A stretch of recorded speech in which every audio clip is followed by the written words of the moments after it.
Hello दोस्तों, एक बार फिर स्वागत है आपका इन विद पंकज के शानदार सेशन में। आज हम बात करने वाले हैं परमार वंश के ललित शाह के बारे में।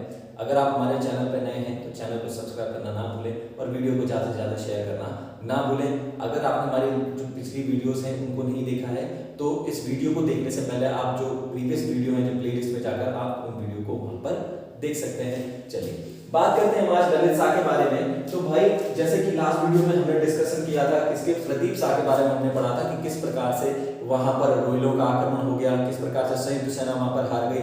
देखेंगे किस प्रकार से 5 भाई कठेतों का दमन किया पुरिया नैथानी ने। तो इन सब चीजों के बारे में हमने लास्ट सेशन में वहां पर क्या किया था, डिस्कशन किया था कि किस प्रकार से पुरिया नैथानी को गढ़वाल का चाणक्य बोला गया, किस प्रकार से पुरिया नैथानी ने वापस उस राज को भाई राजा को बचा के रखा और 5 भाई कठेतों का दमन किया। आगे की जितनी भी चीजें हैं हम पिछले वीडियोस में वहां पर डिस्कस कर चुके हैं। बात करते हैं हम ललित शाह के बारे में। तो 1772 से 1780 ईस्वी तक हमारे पास आता है ललित शाह। सबसे पहले अगर हम देखें ललित शाह के शासनकाल में तो सबसे इंपॉर्टेंट एक जो घटना है वो थोड़ा सा देख लेते हैं। ललित शाह यहाँ पर देखो, ललित शाह का शासनकाल चल रहा है यहाँ पर गढ़वाल में। इसी के पूर्व में अगर हम चंदों की बात करें तो यहाँ पर राजा है हमारे पास कौन सा, दीपचंद यहाँ पर राजा उस समय चंदों का हुआ। अगर हम थोड़ा सा कुमाऊं में चले चंद वंश में तो हम वहां पर देखेंगे कि चंद वंश में इस समय पर, क्योंकि भाई आपको भी पता है कि दीपचंद को भाई क्या कहा जाता है, मोहम्मद बिन तुगलक भी कहा जाता है। कहां का भाई, कुमाऊं को मोहम्मद बिन तुगलक, कौन, दीपचंद। ठीक है, अब इस दीपचंद ने कि भाई उथल पुथल चल रही है इसके शासनकाल में, जितने भी राजा आ रहे हैं कोई जहर देके उसे मार दे रहा है, ठीक है, या किसी राजा को मारा जा रहा है। सारी कहानी भाई हम चंद वंश में पढ़ चुके हैं कि किस तरीके से वहां पर ये उथल पुथल का दौर वहां पर चल रहा है। कहां पर, चंद वंश में।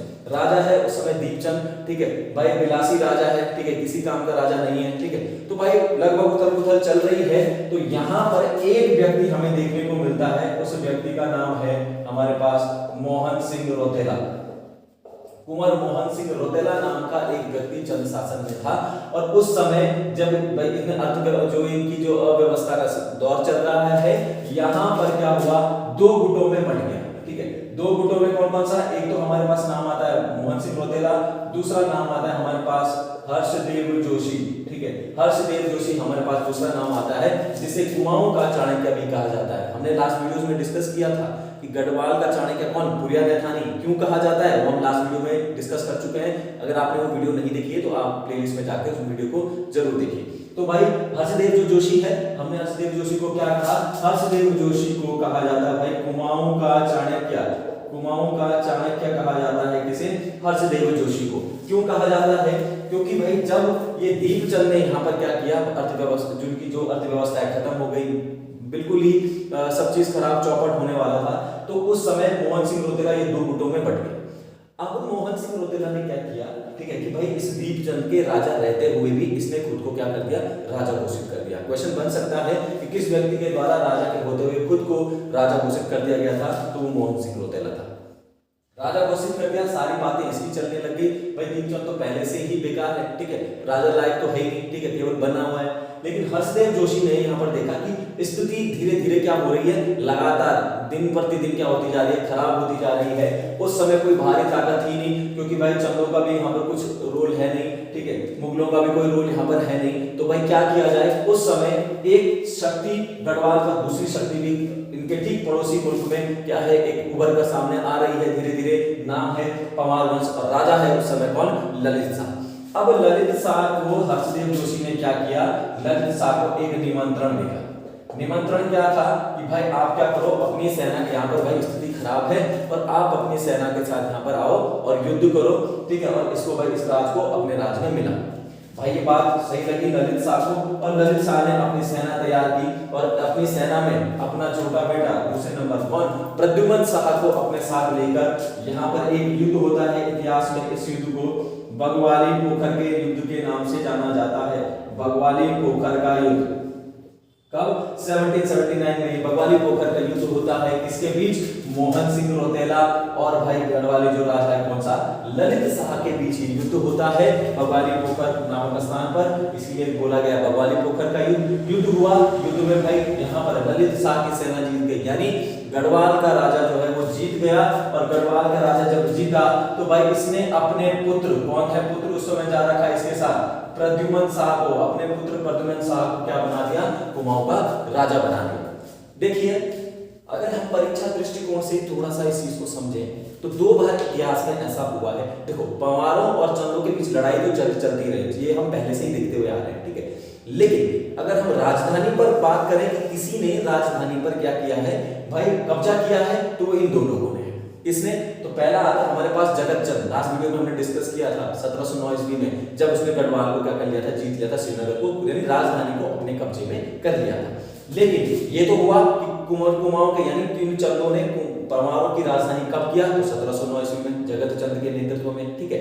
दूसरा कि भाई परमारों ने कब चंद्रवंश की राजधानी पर क्या किया भाई, उन्होंने अपना नियंत्रण वहां पर जमा लिया या उसको जीत लिया, तो वो कौन सा है हमारे पास, ललित शाह, ठीक है।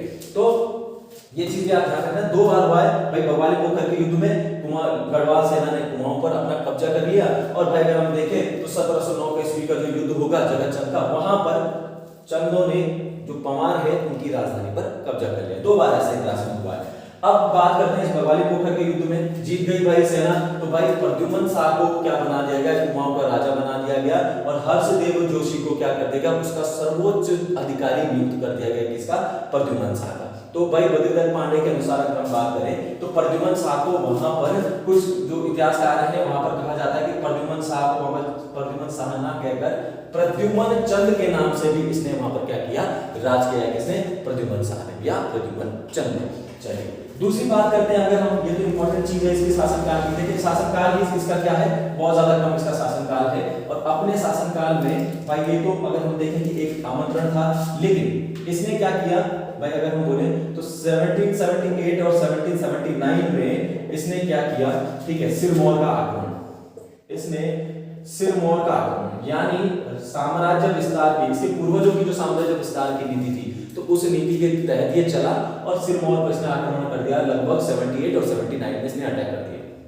कहा जाता है, इतिहासकार कहते हैं कि ये युद्ध जो है बहुत ज्यादा मतलब कई कारणों से क्या रहा, बहुत ज्यादा कष्टदायी रहा, यानी कहा जाता है कि इसकी जो राजकोषीय जो धन था वो भी खत्म हो गया, निजी जो धन था वो भी खत्म हो गया, और इसका कुछ हल भी नहीं निकल पाया, ठीक है, कि भाई कोई संधि हो, कोई इस तरीके ऐसा कोई हल भी नहीं निकल पाया। तो भाई इतिहास में इस युद्ध को कहा जाता है कि भाई बड़ा बेकार युद्ध रहा ये इस समय पर, किसके, ललित शाह के समय पर। इसी के शासनकाल में 1775 से 1778 के बीच में जो दून वाला क्षेत्र होता था हमारे पास, उस क्षेत्र में याद रखिएगा सिखों के द्वारा, ठीक है, कहीं कहीं पर सिखों के द्वारा और कहीं कुछ किताबों में गुर्जरों के द्वारा भी मिलता है कि यहाँ पर लूटपाट की गई थी, कब, ललित शाह के शासनकाल में, कहां पर, दून क्षेत्र वाले में। तो ललित शाह के शासनकाल में भाई सबसे इंपॉर्टेंट जो है हम देखते हैं तो सिरमौर का आक्रमण इतना ज्यादा रहा नहीं कुछ खास, लेकिन दून क्षेत्र पर सिखों ने कब लूटपाट की, तो 1775 और 1778 तक यहाँ पर सिखों की लूटपाट रही गई, हालांकि बाद में उसको भाई ललित शाह ने उसको देख लिया, ठीक है। इसी के बाद जो इंपॉर्टेंट है परीक्षा दृष्टिकोण से वो है हमारे पास 1779 का हमारे पास कौन सा, बगवाली पोखर का युद्ध, कौन सा, बगवाली पोखर का युद्ध, ठीक है। इसके बाद हम पढ़ेंगे नेक्स्ट वीडियोस में, हम देखेंगे इसी का बेटा, ठीक है, प्रद्युमन शाह राजा रहेगा कहाँ का, कुमाऊं का, लेकिन इसी का बड़ा बेटा जयकृत शाह गढ़वाल का राजा स्वयं को क्या कर देगा, घोषित कर देगा। जानेंगे अगले वीडियोस में कि किस तरीके से फिर आगे इन दोनों भाइयों में कलेश उत्पन्न होता है, और कलेश होने के कारण फिर लड़ाई झगड़ा होंगे, कुछ युद्ध भी होंगे, देखेंगे हम अगली वीडियोस में। आज के लिए बस इतना ही, थैंक यू।